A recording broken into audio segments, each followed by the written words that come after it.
This is Black Man Let's Talk. Once Right. again, I'm your host, Dimitrius Stone. Super excited today to have Gary Simon with me. Gary's currently the executive director at Sacramento Juneteenth Incorporated, and really excited to have a conversation this morning. So, Gary, how are you this morning? I am good, man. How are you? I'm great, man. I'm great. Thanks for joining me. Um, Well, thanks for Everyone may having be me. listening to this podcast at a different time in the new year, but we're currently recording this on New Year's Eve morning. Right. So I wanted Yes. to wish everyone a happy, healthy, and prosperous 2023. Excellent. So Gary, let's jump right in. I want to give you a chance to kind of introduce yourself, let everyone know kind of where were you born and raised, and kind of what you've been doing in the Sacramento community, and any future plans you have. Well, okay. Well, first of all, thank you for having me this morning. Like I said, my name is Gary Simon. I was born in Norfolk, Virginia. However, I was raised in Anchorage, Alaska. A lot of people don't know that, but I spent my high school years mostly in Anchorage, Alaska. My father was in Norfolk. My mom had moved to Alaska to follow her sister up to Anchorage, Alaska in the 70s. So I graduated high school in Anchorage, moved to California, played football out in a little town called Coalinga, California on a football little scholarship. And from there, I went to San Francisco State. And from San Francisco State, I came here to Sacramento. That was in 95, I think it was. I moved to Sacramento. So I've been in here in Sacramento since 95. Started out in politics. I moved to Sacramento. I worked for the late council member, Sam Pinnell. That was my first job. I was working on his reelection campaign. That was the first job. So we moved from there to working with Visit Sacramento. That's what it's called now. It used to be called the Sacramento Convention and Visitors Bureau, but it's Visit Sacramento. So I spent nearly 20 years with Visit Sacramento. We created the what we call the Multicultural Affairs Department at Visit Sacramento. So we were the director there for a good 15 years at that department. And then, of course, we started Juneteenth while I was there at Visit Sacramento. So that was in 2001. So 2001, we launched Juneteenth, started producing that as part of Visit Sacramento, as part of my responsibilities as the Director of Multicultural Affairs. From there, we left that. Well, actually, I left the bureaus in 2015, I believe it was. Made Juneteenth a nonprofit organization, took the helm of it and to run it full time. Also, in between that time, I worked I was campaign manager for Council Member Larry Carr. So did some political stuff in between just to eat every day, trying to keep it going. Running a nonprofit is tough. So we're still here. So and Juneteenth, of course, we're coming up on our 20th year this year. So we've got a lot planned this year and looking forward to kind of changing the script a little bit just to enhance or make that 20th year a special event because it truly is. Outstanding. Thank you. Love that. I Mm-hmm. definitely wanted to dive in a little bit more in a minute about just your time in the political spectrum in Sacramento as well as Juneteenth. But first, I wanted to touch on you were raised in Alaska.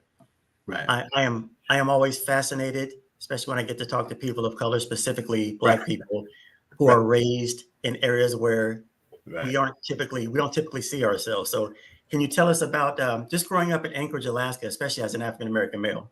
Well, it was cool. The thing about Anchorage was, let's see, we got there maybe in 1972, 73, maybe about that time. So everyone from Anchorage was from somewhere else. Everyone in Anchorage was somewhere else. So I didn't really experience the racism. The built-in racism wasn't there because there were no real natives or no real folks that were claiming it as their town or whatever. And here you Black folks come because everyone was from somewhere else trying to make a better life. So you had to depend on one another. Basically, it's kind of how it worked out. It's kind of rough up there. They call it the last frontier. And it's those winters, it can get rough up there. So So we didn't experience that built-in racism. So I went to high school. My high school was maybe 2,000 kids. There was 5 black families in Anchorage, Alaska, in the '70s, and we all knew each other, and we all lived in the same area. But I enjoyed the upbringing in Anchorage because it was outdoorsy, it was all those things. But and again, I didn't experience that racism until later. When I came to California is where I really got it in your face racism. Now I'm sure the racism was there, but then I was a child too. So, but we didn't experience it straight up in your face like until I got to California. Wow. So it was good. I mean, of course, you got the 19 hours of daylight, right? So you got 19 hours. It doesn't get dark at all. So that was for a lot of folks to come up there. That was a big adjustment, but of course, I was used to it. And then in the wintertime, you've got that 19 hours of darkness, which can get depressing. Even for us, it got a little rough being dark all the time. Wow, that's interesting. I've heard a little bit about that. How in the summers it may not get dark until what 10 or 11 o'clock at night. Well, no, it won't. The darkest it will ever get is like at 6 in the morning, dusk. That's the darkest Oh it will wow, ever get in the summertime. Yeah, but wow, in the wintertime, it gets. When we went to school at 9 a.m., it was dark. Got out of school at 3 p.m., it was dark. So wow, you're only getting 5 hours of daylight during the summertime, wintertime. wow. So not a lot of sun tanning happening in Alaska. Right? No, definitely not. Yeah, Definitely yeah. not. You raise a great point, Gary, and you mentioned you didn't see a lot of the or your first taste of in your face racism, as you say, was when you moved to California. Mhm. Um, I think that speaks to perspective a lot. People typically think of California as this bastion of acceptance and Right. progressiveness, and people in California would probably say, "I never saw in your face racism until I moved to the South." Right.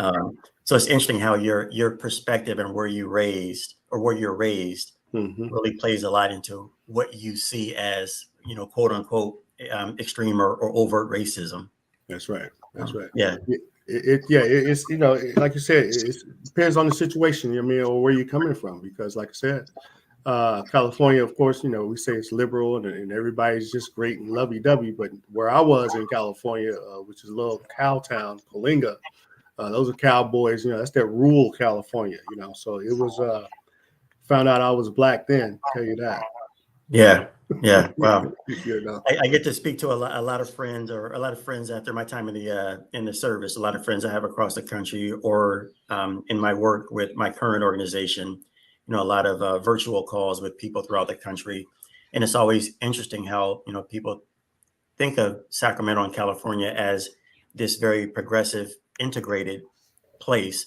Where if we Mhm. just look at the numbers, the racial breakdown, it does look very progressive, very integrated. Right. But as I always tell people, yeah, there's a great mixture of different races and cultures in Sacramento, but we all live in our own communities. So we're Yep. still separated and somewhat segregated. Hmm. There's Hmm. just more Black communities, so to Right. speak. Right. Yeah. So, Well, in 2001, Time Magazine designated Sacramento as America's most diverse and integrated city. And that was a designation that I played upon, in my multicultural affairs as a selling point, talking yeah. about the diversity of Sacramento. And actually, we were able to recruit a lot of good businesses to Sacramento just because on that integration piece. But it's Mm, still, we still, like you say, we're separated, we're still segregated. We still yeah. are not integrated in all of the neighborhoods and the communities. What the integration comes about is because of the state jobs. I mean, because we were state-run organizations, so a lot of the companies or state-run organizations are doing the hiring of different people, but we're still separated. Yeah. Absolutely. Mm. Absolutely. Tell us a little bit, Gary, about your role. You mentioned one of your first jobs when moving to Sacramento was working with Mr. Pinnell. Mm. Tell me about your work with Sam Pinnell and Larry Carr in politics, and specifically, what are some things that you learned that maybe were surprising to you or that you didn't know once you got heavily involved in local politics? Well, working for Sam Pinnell was a real eye opener. The late Councilman Sam Pinnell, he was the go-to for the Black community. He was the go-to guy for the Black community, and I mean that by if you had a problem with anything, I mean, you know, folk from city messing with your garbage, ain't picking up your garbage cans or anything city related, everybody came to Sam Pinnell. And Sam would go in there, man, and he make some changes, you know. He was a real advocate for the community, and I mean the Black community, and everybody was going to Sam. Sam was the guy. I was on the front end of that, and I'm really appreciative of that. So I moved here to work on his reelection campaign. He was running for his second term in office, and I was able to get out in the community. You know, I was the guy on the ground. You know what I mean? Get the flyers out, get the people to the events, do some of the fundraising, get on the phone, the whole thing. You know, it was an awesome experience. Sam was he was a good guy, and you have to excuse my birds are chirping. Can you hear my birds? They're chirping away, man. Yeah, that's a peaceful sound. I like it. But Sam was he was the godfather, man, and I learned a lot. I learned that the political game is a real game, and we don't know, as a people, we don't know that game. I call it a game. I declare everything's a game. That game is another game that we have not been versed in, don't know the rules to. So until you learn the rules of that game, then you won't get the rest of it, because the politics lead into the economics. The economics lead into the social stuff, and all of these things roll around with economics and power. And that's what the political piece is about. It's about the power. Yeah, I love that. You mentioned, especially I want to touch on that. The as you mentioned, it is a game, and there's a lot of things in life that would probably fall under that category, whether you call it a game or a way of doing things or whatever Right. that may be. Right. And I think a lot of times, you know, some of us who may be disenfranchised people or communities, you know, feel that we don't want to be involved in it because it's a game, but just because we don't want to be involved doesn't mean the game stops playing. That's right. That's Still right. gonna The be game played. continues. The game continues. Yeah. So Yeah, absolutely.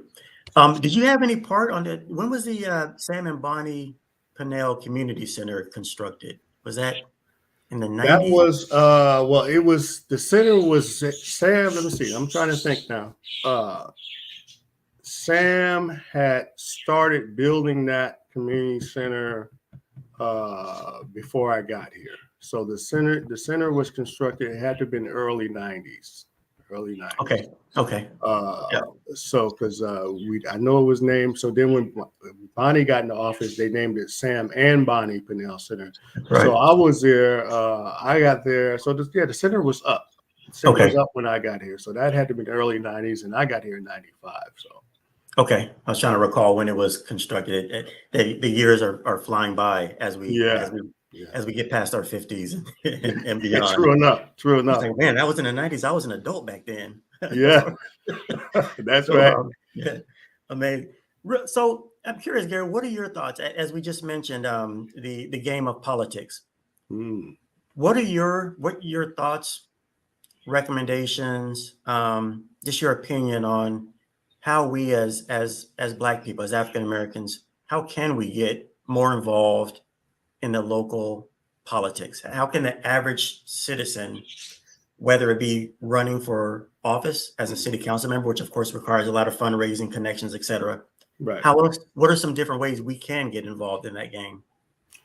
Well, for me, the easiest way to do that is to identify a campaign. By that, I mean someone running for school board, someone running for city council, or any type of opportunity, and to go and engage yourself into that process. So I mean, if you don't want to run for something, of course you have to learn before you can run out there and say, I want to run for city council. So go to someone that's running for city council and volunteer your time for that person, or somebody that's running for whatever, and go and volunteer your time so you can see how it works. And getting it from there, you can get more engaged relative to positioning yourself to be able to get into leadership and or to just learn how it works. I mean, we have to learn how it works and get involved to really make changes and to and put ourselves in power. You know what I mean? Yeah, we have to get to the table. Yeah, that's great. I think that's very well said. Whether it's an internship, whether it's just volunteering, whether it's a part-time job, get in the door. Right. In the door. Go check it out first. I mean, get involved. Like my uncle told me, say, well, I had first job. He's like, well, what you gonna pay me? Well, uncle, how much am I getting paid? He say, well, what do you know how to do? You don't know how to do nothing. You know what I mean? So we can't expect to get paid. Go out there. I need a paid partnership or paid internship. No, go in there and learn something first, and then you can get paid. Yeah.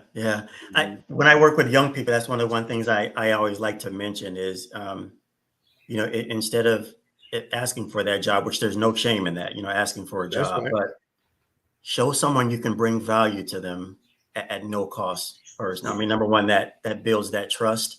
Hey, I'm not looking for, just let me have an opportunity to volunteer with you or with your organization. That speaks volumes. That's how a lot of people just get their foot in the door. That's it. Yeah, you're benefiting yourself when you volunteer. Yeah. You're learning something, Yeah. Gary, speaking of volunteering, like with city council members, as one way that we as community members, as Black and African American community members, can be involved in our community or the local politics. If I'm not mistaken, are the current elected city council members, and I may be wrong in this, but I believe for the first time, I believe 50% of the city council, counting the mayor, is women, or maybe slightly more than 50%. In any event, do you foresee a day maybe in our lifetimes where the majority of city council members are African American, or does it take us getting involved more before that? Yeah, I think we have to get more involved. More involved, and of course, city council breaks down to different neighborhoods or different districts. So, depending on the majority of the folks in each district, is basically their representation is going to be look like most of the folks in that district are. At one time, you have to remember we had 3 city council members when Alan Warren, Bonnie Pennell, Larry Carr, and Rick Jennings. So that was 4 right there. And then it was the mayor. So that was 5. 5 out of the 8. You know what I mean? So that was 5 of us. Mayor Johnson. Yeah, Mayor Johnson was there. So that was 5. Oh, that's right. So it can happen. You know what I mean? It can happen. It's just a matter of getting involved. You know what I mean? Yeah. Getting involved and then working your way through the system, and we can do it. We can do it. Absolutely. Mm-hmm. Absolutely. Mm-hmm. That's good. I'm gonna put you on the spot here a little bit. What's your least, or what was your least favorite thing about working in the political circle or in politics, other than the fact that it's a game, which can be a positive or a negative? But was there one thing that really was your least favorite thing about being involved in politics? Man, I can't say that there was nothing that I didn't like about it, because I understood what it was, or I understand how it goes. I mean, of course, I don't understand. I don't like some of the end results or some of the processes, but if you understand it, you kind of can foresee those end results and those negative processes that are going to happen or that will happen. It's like, do you not like the rules of football? Well, yeah, there's some rules I don't like, but overall, I still like it. You know what I mean? So that's kind of how I feel about politics, because I understand the rules of it. You know what I mean? And there's some bad things that can happen if you mess up or break this rule or whatsoever. But there's nothing that I can point to say that I don't like politics because of, I don't like that. I love that. That's very well said. And you make a great analogy with football. And I was thinking of parenting as well. I mean, there were a lot of dark days or frustrating days, just raising kids. But at the end of the day, there was nothing that I didn't like about it because I learned something from everything. Right. And just going in, you know that this is going to be my child for decades, and I'm going to be raising them for at least 2 decades. That's right. So this is all part of the process, even the bad things. It's part of that process. That's right. That's right. No, and I have a 16-year-old daughter too, Layla Renee, and my daughter has special needs. So so dealing with that that made me have to dig deep also. You know what I mean? Because like I say, that's your child, man. You down forever. You know what I mean? Until you're gone. You know what I mean? So. So the child analogy is definitely good, man, because you roll with it, the good, bad, and the ugly. Yeah. You're in there. You're in there. Yeah. So it's good. That's one of the many great things I've learned about being a father. It's before being a father, I thought maybe I had this much love to give. Right. And then once you have kids, you're like, man, I have never loved something like this. That's right. That's a whole right. other level. That's right. That's right, man. And always will, Yeah, very true, very true. Mm-hmm. You had an opportunity, I would imagine, at Visit Sacramento to work with Sonia Bradley. Oh yeah. I'm thinking, very good friend of my wife and I's, and I used to work at an organization called Pro Youth and Family. So she was a very inspirational leader. I believe she's been promoted in the past couple of years, if I'm not mistaken, to a lead role at Visit Sacramento, if I'm not mistaken. Yeah, she's she was the chief marketing officer. Now she's vice president of diversity, equity, and inclusion, if I have that right. Yeah. Actually, great people. Oh yeah. Her family, her mom and I work with Sonia at Visit Sacramento, but her parents, Dorothy and Mr. Bradley, they hold down our information desk at Juneteenth for the last 15, 16 years. Wow. So they've been with us. Her mom and daddy been with us for as long as she has. Yeah. Wow. Hey, tell us a little bit more, Gary, about your role at Sacramento Juneteenth Incorporated. What does the organization do? More specifically, and what's the sort of the mission and the vision of the organization? Well, Sacramento Juneteenth Inc. is an educational and health wellness organization.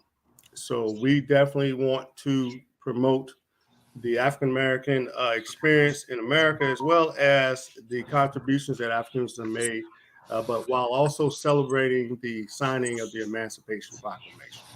That is what Juneteenth is in a nutshell. But we produce the annual festival, but we also do health, wellness, and educational programs throughout the year. So education, health, wellness, and then the big festival is what we do. So matter of fact, in January, we're doing what we call the MLK essay contest. And then in February, Black History Month, we're going to do an art contest. And then in April, we'll partner with VSP to do what we're calling an eye health clinic. So we have VSP bring the bus out, and you can sign up and get free eye exams, lenses, and the frames, all within the hour or whatever it takes for you to be there. So we try and keep the education and health wellness, and then we cap it off every year with the festival. So we'll do programs every 4 months leading into June, and then October we'll start another, and then start that cycle over again. So that's what we do, man. So we do these educational and health wellness programs, and you can go to our website, Sacramento Juneteenth Inc.org for that calendar of events. And like I say, January, February, March, May, and then June. We got Excellent. some events going on. Matter of fact, I've got my promo flyer for the MLK essay contest right here. So, but you can go to our website and get that information of Sacramento Juneteenth Inc.org. Love that. Love that. Once again, that's Sacramento Juneteenth Inc.org, all spelled out. Right. Perfect timing for us to be having this interview as we lead into the opening of those Juneteenth celebrations. Yes, sir. Leading up to June. Yep. January 19th. Yeah. Yeah. The annual festival, is it every year on January 19th? I'm sorry, No. June 19th? No, it varies. It's always the third weekend.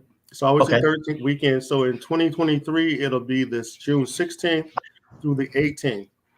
And of course, we start on that Friday night with the Juneteenth Gospel Under the Stars concert, Friday night, the 16th. Last year, we had an all-star reunion. So we brought back a lot of the old school folks that have been with us on our gospel concerts throughout the years. James Jackson, Yardley Griffin, and the Friday night was awesome. So we'll do that. We'll do the Friday night gospel from 6 to 9. Saturday, we go from 11 to 6. But we'll do our run walk parade at 9 a.m. on Saturday, the 17th of June. That starts about 9 a.m. We do a run walk parade with Black Men Run. And this year, we're going to do a benefit with the State Council on Disabilities. So we're going to do a little run walk benefit with them. Black Men Run would be a part of that. And then we'll roll into the festival at 11 a.m. and do, of course, all the vending pieces, the 2 stages of live entertainment. This year being our 20th year, we're going to try to get a semi-headliner. So we're looking at some names we're throwing around. We typically like to save that platform for local groups. But this year being our 20th, we want to bring in a little headliner, semi-headliner, not nothing too big, but semi-headliner just to spice it up a little bit and get the folks out there. But we also we'll always have our arts and educational theater, which is basically a big 20 by 20 where we do the educational historical seminars on the hour, as well as Black history exhibits specific to Blacks during the gold rush. That happens in the educational theater. Health and wellness row. So we have all the health related resources out there, the Sutters, the Anthems, the Kaisers, all those folks out there. Then of course, all the food is going on, and then our local businesses, Black businesses are out there. Last year, I think we had 90 vendors at Juneteenth last year.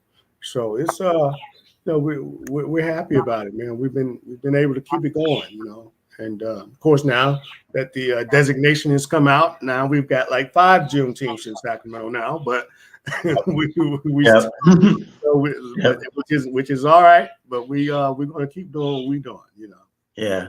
When you say the designation, Gary, are you referring to the fact that what was it in 2020, I believe, when the federal government now recognizes Juneteenth as a federal holiday? Okay. Right. Joe Biden recognized it as a federal holiday. I think it was some 21, I think maybe.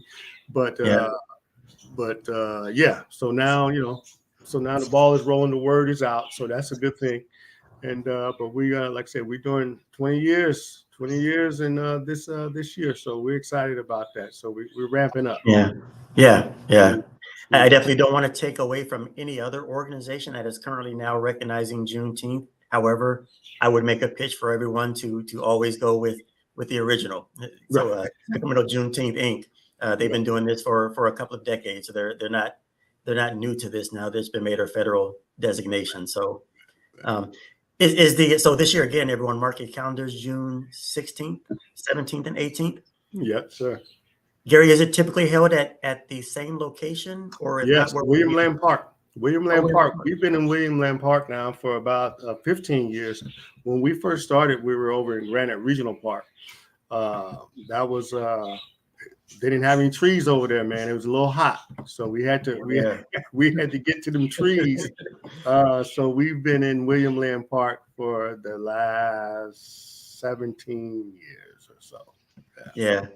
That's a great spot. I'll just say, for those of us who grew up in Oak Park or the South Sacramento area in the 70s, remember that William Land Park was the place where you had your family get-togethers and gatherings. So such a mature neighborhood, very huge park also. So Oh yeah, and it's beautiful, man. And yeah, I know when I was here, and they used to roll through used to ride the circle. Everybody on Sunday, I think used to ride the circle, yeah, hang out, and all that.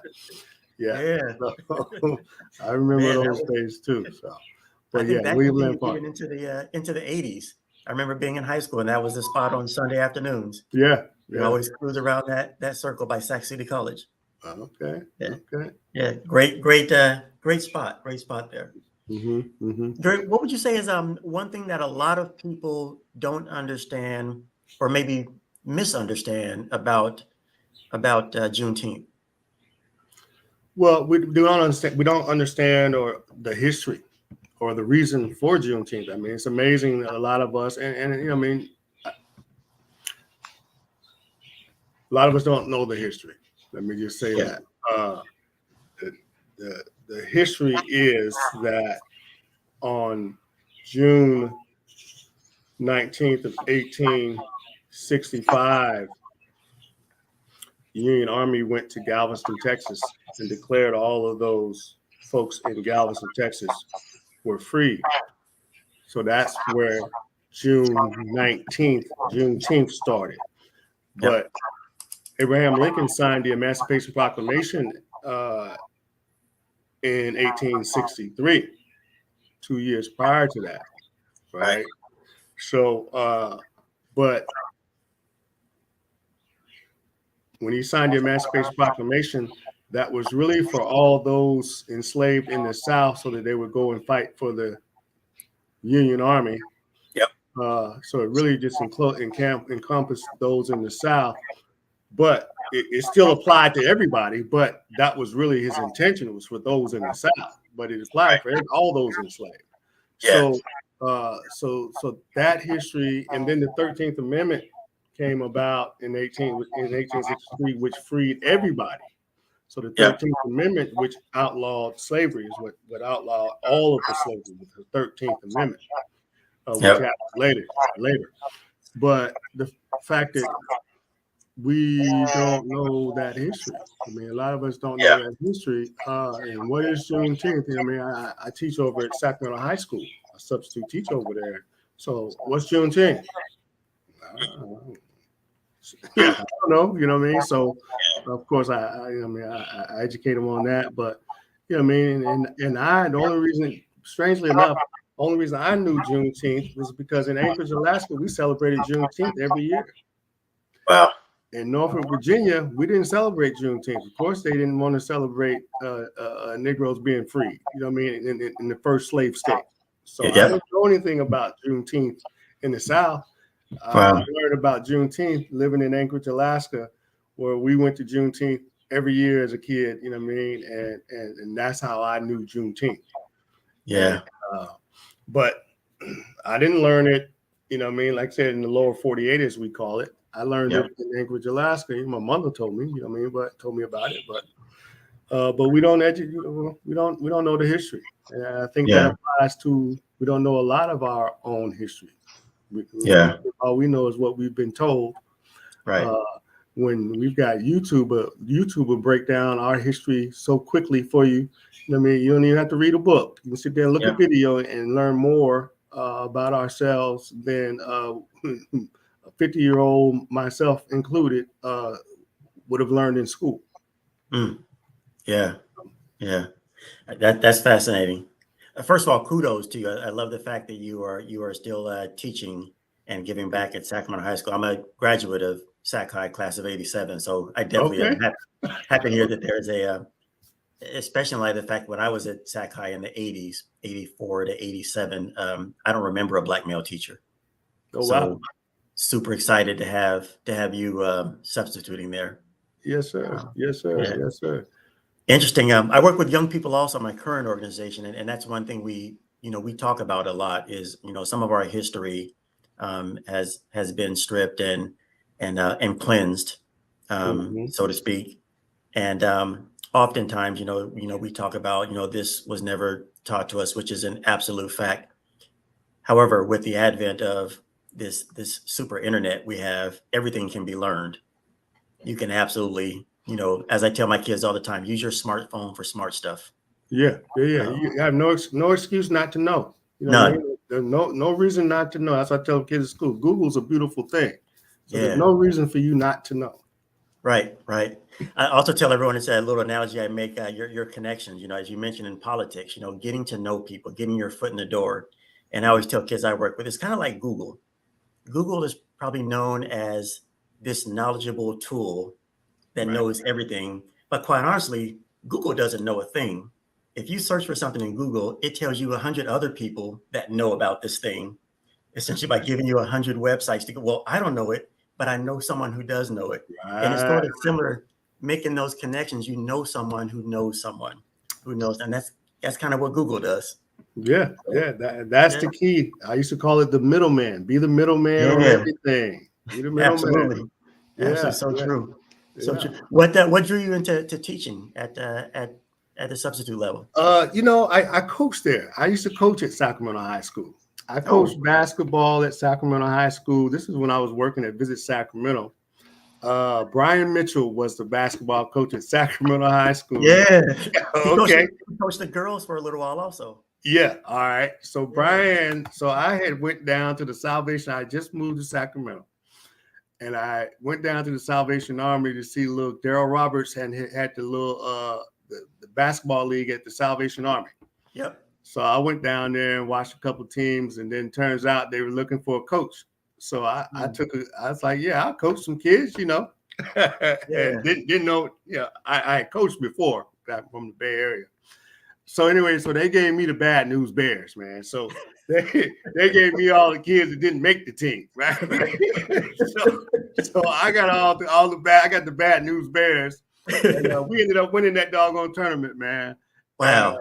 Brian was coaching, Charles Kidd was coaching, all these supposed coaches, and I ended up beating their tail, man. And so Yeah. Brian offered me a job after that. That's how I Wow. started working for Brian Mitchell. Brian said, "Hey, man, I need a freshman coach." So I started Wow. working. I became the freshman coach at Sac High. That was in '97. So Interesting. from '97 to 2001, I was the freshman basketball coach over at Sac High. Oh, wow. Yeah.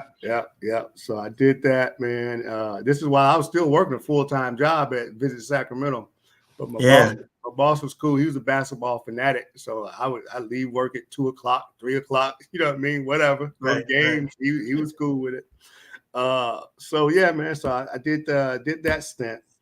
So then when I left Visit Sacramento, this is 10, 15 years later, then I would say, well, let me go get me let me take that CBEST and get me a substitute credential just because when I launched out there on my own, I was like, well, I gotta eat sometime. So let me get some I get some money coming in here every now and then, right? So that was a subbing thing. So I ended up at Sac High. So once I went over there, I was like, boom, okay, I don't need to go nowhere else. So I I've been love there that. on and off for years now. Yeah. I love that. I love that. Yeah, My man. my wife took the CBEST about 10, maybe 15 years ago, and she just started substituting now in the Natomas Okay. district. And both of you are kind of inspiring me. Just knowing that I don't know, what is it, less than 2% of the nation's teachers are Black males. Yeah. And as a way to still connect with kids, and also as we get nearer to retirement age, that's something I would love to do. So it's inspiring me to look into taking the CBEST as well. Yeah, it's good, man. It's cool. You know what I mean? The kids will keep you young, man. They keep you on your toes too, Yeah. We have two older daughters right out of the house now. But we have a high school daughter as well, which is kind of making me think, do I want to do elementary school, maybe middle school? Yeah. No, I had to go to the high school, man. I couldn't. The little ones, that's too much energy, man. Too much. That's a good point. That's a good point. I do know teachers come home from teaching elementary kids and they're exhausted. Oh yeah, So, no, not for me. Not for me. yeah. So you were still at Sac High during the tail end of or maybe right in the middle of the Derek Swafford years. Oh huh? yeah. I worked for Derek too. Yeah, I worked for Derek for a while so Brian left. So my first year, I was working for Brian, and then that second year, Derek came in. So I coached under Derek for like 3 years under Swafford's program. Okay. Yeah. So matter of fact, me and Swafford's still cool now. He's over at Fortune, and so I Yeah. get his kids come over and help me with Juneteenth every year as well. Yeah. Yeah. That was some great insight on Brian Mitchell's part also to see, man, this cat took these kids Yeah, man. with the road and he beat us. I should have him on my staff. Hey, and I always tell that story too, because them cats, man, they just gave me the bad news bears, you know. Expecting that we just need And somebody we to made work. it work. We made it Yeah. work. I love that. Well, Gary, as we wrap up here, man, is there anything else you want to discuss or share, or any plans or projects? Well, yeah, I've got some Going? things going, but I want to commend yourself and Miss Rolanda Wilkins. Sister Rose, she's been at it for a long time, and she's been doing her thing with these young ladies, and let's see, for as long as I can remember, she's been going and pushing, steady pushing, taking these girls on those trips and so forth. So, Miss Rolanda Wilkins, we commend you and your work, and Brother Dimitrius for what you're doing with the program, the podcast. It's a good thing, man. But all I can say is y'all keep pushing, man. We like I said, we old soldiers now. We the old soldiers, so we got to keep pushing. And then my whole thing for me, man, I should have roped in a lot of these youngsters a long time ago. Is the way I mean, that's my thing that I'm trying to change. Well, I'm changing that. But as I was coming through the ranks, when I really didn't think I knew enough to be trying to teach somebody else, I really should have. You know what I mean? Y'all can learn right along with me. You know what I mean? But I think that's what we've got to do. We got to rope these youngsters in and keep pushing as we do what we do, continue to do what we do to help the rest of us. Yeah, I love that. Never giving up on the younger generation, because too many in the educational system or throughout the country are giving up on our kids. We absolutely want to make sure that we don't do the same. So, yeah, man. Yeah. We have to, they are the future. You know what I mean? They are the future. Got to teach them, school them.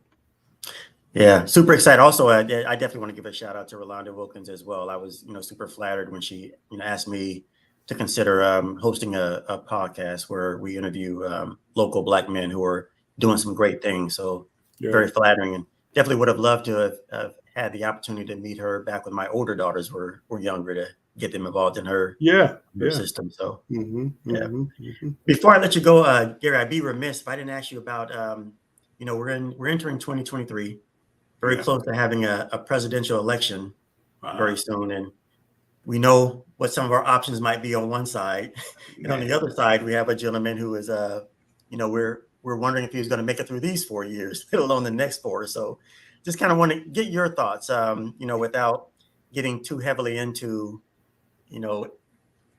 backing one side or another, but just get your overall thoughts on the upcoming presidential election. Oh man, it's a mess. It's a mess. I think Trump has brought out this undercurrent. He's released this undercurrent of American society. And when I say undercurrent, I'm talking about the racists. I'm talking about the ones that feel like they're going to be replaced. All that old rhetoric from all that nationalism type of stuff. So he's released that in America, and that's a threat. That's a problem. That is going to be a problem. So therefore, Trump is going to be a problem. I don't think that Biden is capable of doing another term. He's a little too old for that.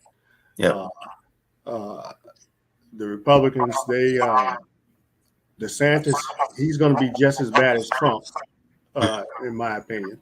So I think for the Democrats, who I think would be a good choice would be Gavin Newsom. I think Gavin Newsom. I've been watching Gavin Newsom for a long time, and Gavin Newsom, he's steady. I mean, I wouldn't vouch on him or nothing like that, but I'm feeling that he's he'd be a good candidate. I think, from a Democratic standpoint. But I think we're in trouble, man. I think Yeah. we're in trouble. You got this cat lying about everything, Santos. This cat lied about everything, and they still won't expel him. Won't even deny him a seat. Like, it's okay. You can lie, be a fraud. I mean, we're in trouble, man. I mean, the ethics have gone out the window.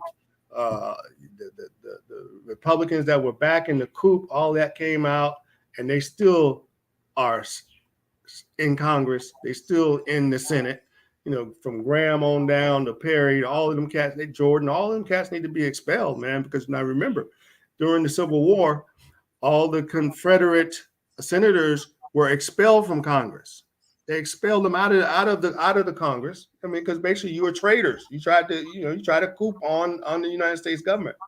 So that's what should happen to these guys that helped Trump with this coup. These current senators, current congressmen, they should be expelled. Yeah. But they're not even talking about that. They're not even talking about that. You know what I mean? Just Marty, Jordan Green, all of them. You know what I mean? But so we're in trouble. We're in trouble. The rules don't apply anymore. So now there are no rules of engagement anymore, man. So now it's all in turmoil. Remember we talked about the game? Trump came in and changed the game. So now there are no rules. None. I mean, how can this guy that lied about everything, Santos, how can he even still be considered for a seat? Right. It's scary. Yeah, it's like, man, you out, So so I think we're in trouble politically, man, and it's going to be take some turmoil to bring it back to where it was, or it's going to go somewhere else that no one knows, and it's not going to be good. No doubt. I was listening to what you said, Gary. You mentioned DeSantis and Marjorie Greene. I would even throw Herschel Walker in there. I think Trump has made the playbook to where as long as you keep the base and all these people who are coming up from the underground now, where it's okay to be racist and hate other groups, as long as you can keep them scared of what could happen if the other side takes control, you can lie, say, do whatever you want to do. Herschel Walker, DeSantis, Marjorie, they say anything, and you come back with proof. I got receipts. This is what happened to you. They say, oh, well, that's just, it's amazing. Oh yeah, that how much they have just turned this country into just fear the other side. Oh yeah, that's our goal.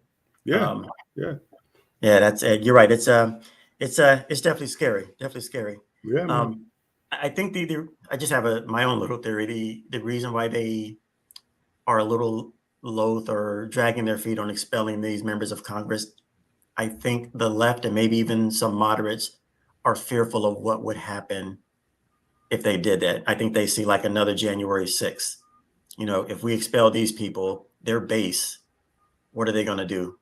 How are they going to react violently? I think there's fear. That's kind of what we live on now, just fear. Right. Yeah. Well, you got to remember too now. They're playing the same game. They're just wearing different jerseys. Yep. So they don't want to destroy the game. Nope. Right? That's all. Yep. They don't want to destroy the game. Right. Right. Because they still are playing. Right. We want to do it differently than that side is doing it. Right. They don't want to ruin the game. I still want to play. But I'm just on other different teams, So they're not going to destroy. They're not going to really hurt the system. They're not going to hurt the system. Yeah. They all benefit from the system. They all benefit from it. Right. Man, you're spot on, Gary. All the more reason, back to our, one of the topics we touched on at the beginning of the show is, we got to get involved. We got to get involved in politics, even at the local level. Yeah, man. Especially at the local level, I would say. Especially at the local level. One other quick question before we close out, Gary. Just curious, how your thoughts on how immigration has impacted Black American life. Well, okay, so it's funny you bring that up because I had been hearing that argument for years that all these Hispanics and stuff are hurting the Black people. I mean, it's going to hurt Black people, and I didn't see it. I didn't catch it initially, and I still don't, kind of, sort of. But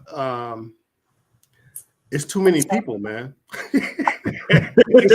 it's you know what I mean. The bottom line is it's just too many people rolling in. You know what I mean. It's a lot of people that are just coming into the country, man. And so, how is the system can't support it?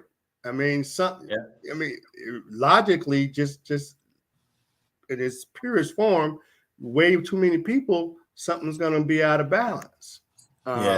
And most of those folks are coming over and they're getting the benefits and they're living off the system, what we call welfare and all that, and they're getting all these benefits and the free resources and all those things, right? So we got to account for that. There's got to be a balancing act. You know what I mean? And I don't think that the government is making the economic adjustments to accommodate, because they don't want to. They don't want to accommodate these people, first of all. So they're definitely not putting more money into the system to help these people, the immigrants. I don't mean to call them these people, my bad. But to help the immigrants that are coming in here. So it's going to break. The system is going to break. And it's going to be too many people. And then it's going to add to the he versus you versus me situation. It's going to create more problems. And of course, the only ones that are going to be fighting are the black and the brown going to fight over the crumbs. That's how it's going to come down. The black and brown going to fight over the crumbs, as it always does, ends up, and keep our eye off of the real problem. Yeah, man. Yeah. That's definitely something we don't talk about. We don't talk about a lot, the impact that it has on Black American life as well. I'm always just curious on how we learn from history. Would you say these times do you see any similarities between our current times and maybe what was happening after the Civil War, or maybe even after the Civil Rights movement of the 60s? Do you see any similarities and anything that sort of gets you alarmed at what's happening today, just based on history? Because I like that saying that I think it was attributed to Mark Twain. I don't know who was actually responsible for it, but the saying that history doesn't repeat itself, but it rhymes. Oh yeah. Well, you got to remember during Reconstruction. Okay, so after the Civil War, then the U.S. went into what they call the Reconstruction era. This is in 1867 to 77. All right, so now we're going to reconstruct the South and that's where we got that term, give the black people 40 acres and a mule. We had the Freedmen's Bureau, all of these things to make up for the wrong that was done, right? The Reconstruction era. So current times, what's happening today is kind of like the opposite of the Reconstruction, where they're trying to give back to the black or to make up for the wrongs. Now they're trying to give back to the white to make up for trying to give back to the black. So all those advantages that they gave to the black, they're trying to take all those back now, right? And what's that? The critical race theory. We don't want you to teach. We don't want my little white kid to feel bad that he enslaved black people. But what about all the years that you taught how I was a slave? How did the little black kid feel sitting in the class? You know what I mean? So I don't want my little white kid to feel bad about that. And critical race theory to the what's the other thing that they're talking about now? The on how the voting. So now they're talking about they're all putting it under they're taking the voting rights away too, but they're putting it all under the auspices of teaching sexual equality. But that's not really what it is. That's just the cover point. The real issue is we don't want to teach the real history, the real American history. We don't want to talk about what we really did to black folks and others. They don't want to tell that story is what it really is. So I think that current day is reverting back to, even during Reconstruction, they took all those rights back. Those Southerners that they confiscated all the land from those Southerners during Reconstruction. They ended up giving it all back to them. Mm. President Andrew Johnson gave it all back to him. So, and that's what created the black codes and all of the Jim Crow laws, was a way for the Yeah. South to regain their control of the South, or the whites to regain their control of the South. So they gave it all back to them. So now what this current system is doing is trying to give all that power back to the white folks. And that's why they're trying to take that power from the federal power and give it to the states, right? Yeah. Because remember, the states were the ones that were, the states are the problem. Right. The states are the problem. The federal government should be overseeing folks, but they try to take that power from the federal government so the states can run their state the way they want to. So Right. that's exactly what they did during Reconstruction, gave that power to the states. So now that's why all those southern states, you know what I mean, Jim Crow law, black codes, got to work for a white boy, all those things. So it's divide us even further. Yo, yeah, man. Oh, yeah. Divide and divide and oppress us too, you know. Yeah, the critical race theory, or the whole opposition to it, is really just what's not fascinating to me. But I should never be surprised anymore. But yeah, just the pushback that it gives. It's that feeling of, we don't want our white kids to know what their grandparents really felt about black people, what their great granddad and great grandma really felt about black people. Mm-hmm. Mm-hmm. Sort of reminds me of those two famous photos from the 60s. One is of Ruby Bridges when she was integrating a school in the South, and you have all the U.S. Marshals, who were the only people in the picture sort of quote unquote protecting her. And just as famous at the time was another photo, and I forget the young black woman's name, but she was a 16-year-old walking to school, and there's an angry white mob of mostly women walking behind her, yelling at her, throwing things at her. I've seen that picture. Yeah. The Ruby Bridges picture is more famous because the white people in that picture are seen as the heroes. It's just the U.S. Marshals, and they're quote unquote protecting her. They're walking out with her. Right. Whereas the other photo, that one's not nearly as famous because there's a bunch of angry white people in it. And that's the last thing we want current white America to be seeing. It wasn't us. We were protecting black people. It's fascinating how that play on even just showing which photos you show, which ones become popular. Well, most recently, Jerry Jones. Jerry Jones standing in front of the brothers trying to get into the school in Little Rock, Arkansas, right? So this cat, and then you got these Negroes on TV, Stephen A. and all them saying, "Oh, we can't hold him. They giving the boy a pass." And look, Jerry Jones ain't hired no Negroes up in that cowboy organization. Ain't no black coaches, no black nothing, no, you know what I mean? And so apparently. That meant something to him. You know what I mean? Oh, he was only 14 then. Yeah, it carried over, obviously, because the boy about 90 now, and he still ain't got no Negroes over there. Yeah. So just another fascination. You know what I mean? And that's, we got to wake up, man. For real. they you can't be co-signing. You know what I mean? Should nobody be co-signing on nothing like that, man. Yeah, that's just another example, as I guess the defense of Jerry Jones was, hey, he was a young person. He was a teenager. We all make mistakes as teenager. The problem is we pay for it with our lives, whether it's Tamir Rice, name any black male, you are responsible for your actions at 13, 14. Whereas this high school white kid in Arkansas, he was just a kid. So we all know how that goes. That's a whole nother story. Yeah. Well, you're 90 years old now, brother. Well, what have you done? What have you done since then, man? You got any Negroes over there now? Still don't. Nope. Still don't. Man, come on.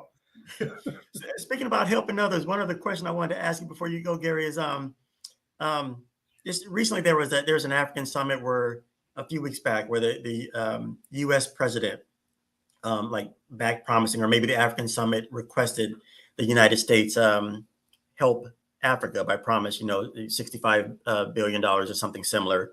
And we've already given Ukraine almost that amount. Just what are your thoughts on that? Or do you have any thoughts on that? Have you followed that story? Man, yes, I have some thoughts on that. They should not be giving Ukraine $54 billion, first of all.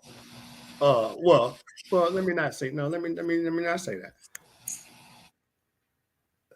I don't think that it's justifiable to give Ukraine $54 billion now for their aid and so forth. When in this country, the homeless situation is completely out of control.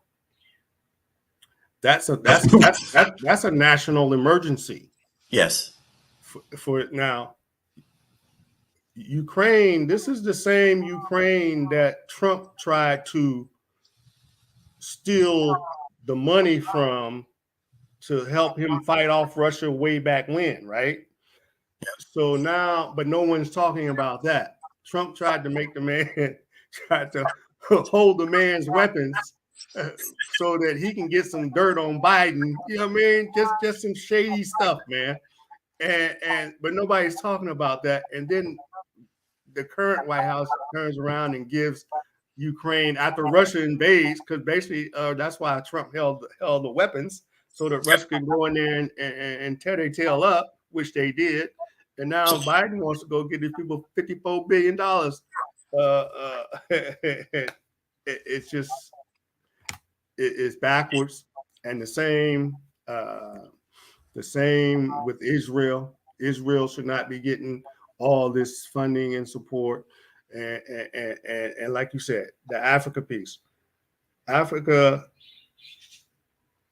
the U.S., France, Spain, Germany, all these, and China at this point are all just raping the resources of Africa, and always have. Always just been a resource mining country for them. They go over and steal all of the people and all of the resources and leave the people destitute. And they pop up these governments, corrupt governments. I mean, you know what I mean? Let's just call it like it is. So I'll give one person a whole bunch of money and so to justify me coming in and taking everything I want. And that's what creates that corrupt government in Africa. And and it's sad. And I don't know how you stop that, man. You know what I mean? I don't know how you stop that. That's my thoughts. It's a terrible thing. Yeah, I would completely agree. And you're right. You haven't heard any, at least I haven't heard any huge backlash about what we've given Ukraine, because the story is spun to make it seem like this money, there's a return on investment, our safety, our democracy. No one questions that. But yet there was a recent report that said recently that California can cure the entire homelessness problem over the next few years at a cost of about $8 billion. Yeah. And everyone is having $8 billion for, which is just a fraction of what they gave Ukraine. Exactly. And ask the average person, how does that come back to help you or your community or your even family? And they could not explain it one bit. No. I could explain in a minute how not having homeless people in this state would greatly impact and improve our community. Right. Having homeless people on the corner, that helps me a lot. You know what I mean? Put them people somewhere. Yeah. I think the government does a great job of spinning things to help confuse the average American or make the average American think that they should trust the government. The government's done a great job of how to do that. So that's how you remain in power, man. You know what I mean? That's that psychological game, you know? Yeah, so true. Last question here, Gary. Man, I love this conversation, great in-depth conversation. But one of the questions I wanted to ask was just to get your thoughts on reparations and what should be our focus as Black people in 2023, in your opinion? Man, as we now reparations. Okay, so reparations. Yes, we are owed a whole lot. Yes, we deserve a whole lot. And cash. If you're gonna do something, it's cash. I heard one pastor say, "I want some land." Pastor say, "I want my 40 acres and some cash," right? And I was like, you know what? That is a good thing. That's a good thing. But I don't know how they're gonna formulate that distribution. That's right. Now. Right. I'm not saying that they shouldn't do it. That's not going to be the reason not to do it. But I'm just saying, I think now the figure is what 300,000 per person is what I've heard, or something like that. But yeah, we're old, man, and I don't know. You know, I mean, we are old. America's wealth was built on the back of free labor, which is slavery, free labor. To this day, the prison system, free labor. You know what I mean? the prison, as well as the school system, private schools, and all this, and private security that the government hires out, the Blackstones and all of these people, man. These are just people getting rich, you Yep. know. But reparations, I don't, I mean, yeah, we're old. Give it to us. I mean, we deserve it. All the wealth, America's wealth, is built off of the free labor. So how they figure it out, I'm with it. I definitely, it's a good thing. Yeah, I would imagine the total cost, if you, whatever that figure is, if you were to give it to every Black American, it's probably not going to be equal to what you gave Ukraine. So yeah, whatever that's worth. Well, you got to remember, remember they atoned to the Japanese. Remember they gave Japanese their reparations, and they gave the Native Americans their reparations.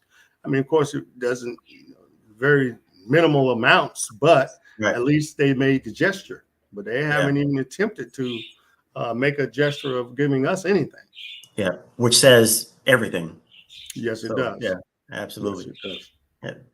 Gary, man, it's been a pleasure chatting with you, getting to know you today, and conversation, which we touched on so many things. And I just want to thank you for your time, man. And I just love being able to do this show where I learn a little bit or a lot from everyone that I get to meet. So. Well, same here, Brother Stone. Keep it up, man. It's comments.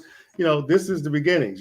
Conversations, because we can all learn from one another, man, and it's good to just vibe with somebody. So I appreciate you as well, brother.